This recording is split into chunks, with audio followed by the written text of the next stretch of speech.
बच्चों को आप लोग बहुत सिंपल एजुकेशन ट्रांसफ़र करने की टेक्निक्स मैं बता रहा हूँ, इसको आप समझें। हर पेरेंट्स को समझना चाहिए इसके बारे में।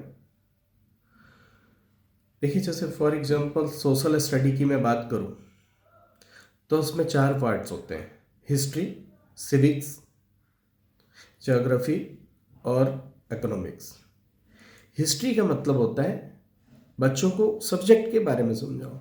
हिस्ट्री में ऐसी कोई भी एनालिसिस अगर वो लिखेगा जो पास्ट की बातें होती हैं वो हिस्ट्री कहलाएगी।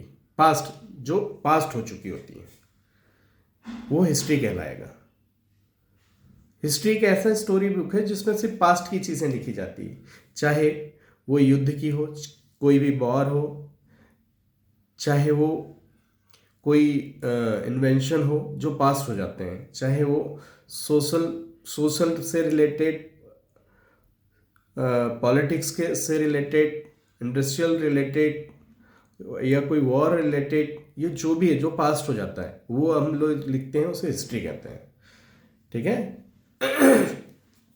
सिविक्स एक जिसे बोलते हैं नागरिक शास्त्र, मतलब सिटीजनशिप को कैसे, जैसे इंडिया की सिविक्स की बात करें कि हमारे राइट्स एंड ड्यूटीज, हमें इंडिया में कैसे रहना है, इंडिया में कैसे रहना है, वो तय करता हमारा सिविक्स, राइट्स एंड ड्यूटी। तो ये सब्जेक्ट है सिविक्स कि नागरिक को कैसे रहना है इंडिया में, उसके अधिकार एवं कर्तव्य जो तय करता है ना, राइट्स एंड ड्यूटी जो तय करता है, वो सिविक्स एक सब्जेक्ट है।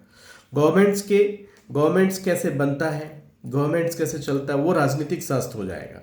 ठीक है। सिविक्स में मतलब सिर्फ और सिर्फ नागरिक शास्त्र है, मतलब नागरिकों के बारे में, सिटीजनशिप को कैसे रहना है यहाँ कि क्या क्या हमारे लिए अच्छा है, क्या क्या हमारे लिए बुरा है, क्या क्या हमारा अधिकार है, क्या क्या हमारा कर्तव्य है, हमारा दायरा निश्चित करता है, वो सिविक्स है। ये बच्चों को समझाओ।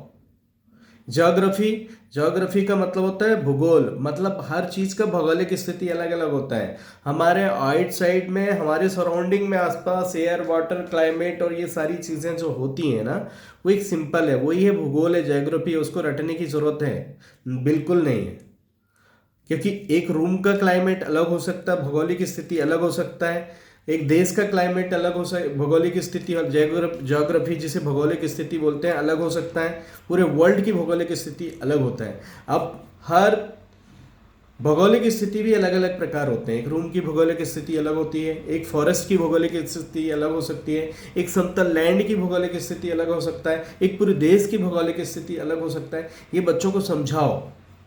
इकोनॉमिक्स मतलब जो धन से रिलेटेड एनालिसिस हो। धन मतलब समझते हो, वेल्थ, मनी, जैसे मनी से रिलेटेड जो भी ट्रांजेक्शन्स होंगे आपके, वो इकोनॉमिक्स के दायरे में होंगे। गुड्स सप्लाई, ठीक है, at demand and supply, decision making, industrial relationship, जो पैसों से रिलेशनशिप रहते हैं, क्योंकि एडम स्मिथ इसके जन्मदाता है। और ये इकोनॉमिक्स धनशास्त्री नहीं है, इकोनॉमिक्स अर्थशास्त्री नहीं। अर्थशास्त्र का मतलब होता है अर्थ मतलब मनी, मनी से रिलेटेड जितने भी ट्रांजेक्शन है सब इकोनॉमिक्स के दायरे में आते हैं। लिखोगे कभी गलत नहीं होगा। तो आप समझो, सिंपल सी बात है। मेरा बताने का मतलब ये है, what is the history, what is the civics, और व्हाट इज द ज्योग्राफी, और व्हाट इज द, पहले इसको समझो, व्हाट इज द इकोनॉमिक्स, इनकी मीनिंग्स को समझो, इनके दायरे के समझो, इनका एनालिसिस की टेक्निक्स को समझो। मैं पेरेंट्स को यही कहना चाहता हूँ कि बच्चों को रटाओ मत। सबसे पहले सब्जेक्ट का मतलब समझाओ कि what is the history. History is the past story.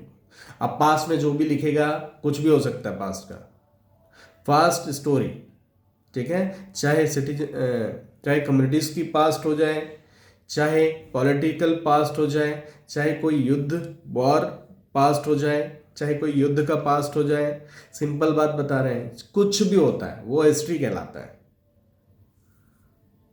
Civics मतलब, समझ गए, सिविक्स मतलब नागरिक शास्त्र।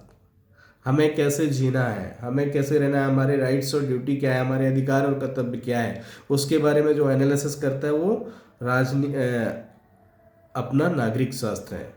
और जो गवर्नमेंट कैसे चलती है, गवर्नमेंट कैसे बनाते हैं, उसके बारे में एनालिसिस करता है वो वो राजनीति शास्त्र है, संगीत शास्त्र भी होता है, सामाजिक विज्ञान में बहुत सारे शास्त्र होते हैं। तो सिंपल सी बात है, सब्जेक्ट को समझो। आप अपन रट रहे हैं, बच्चे रट रहे हैं, मैं देखता हूँ बच्चों को बहुत ज़्यादा बोझ हो जाता है। तो पेरेंट्स को यही कहूँगा कि आप सब्जेक्ट की एनालिसिस बच्चों को बताओ। इंग्लिश में नहीं आती, हिंदी में बताओ आप लोग। जब हिंदी में वो जानेगा तो इंग्लिश में बहुत अच्छे से लिखेगा।